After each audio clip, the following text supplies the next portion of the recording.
साक्री आश्रम शाळेजवळ बस मालवाहू गाडी आणि ट्रॅक्टरचा विचित्र अपघात. ट्रॅक्टर चालक पसार. साक्री धुळे महामार्गावर काल रात्री 8 वाजेच्या सुमारास एक विचित्र अपघात घडला. नंदुरबारहून पुण्याच्या दिशेने जात असलेल्या नंदुरबार पुणे क्रमांक MH14 MH7416 या बसला शेवाडीकडे जाणाऱ्या एका ट्रॅक्टरच्या मागच्या बाजूचा जोरात कट लागला. हा कट इतका भीषण होता की बसचा पत्रा कापला गेला. या घटनेनंतर ट्रॅक्टर चालकाने अचानक ब्रेक दाबल्यामुळे त्याच्या अगदी पाठीमागून येणारे मालवाहतूक वाहन क्रमांक MH18H9634 थेट ट्रॅक्टरच्या मागील भागावर जाऊन आदळले.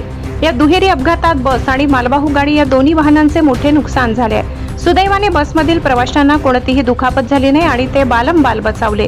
मात्र मालवाहू गाडीच्या चालकाला या धडकेत किरकोळ दुखापत झाली आहे. अपघातानंतर संबंधित ट्रॅक्टर चालक घटनास्थळावरून वाहन घेऊन पसार झाला असून साक्री पोलीस प्रशासन या प्रकरणाचा पुढील तपास करत आहे. Bureau report Sakri. सहसंपादक अनिल बोराडे.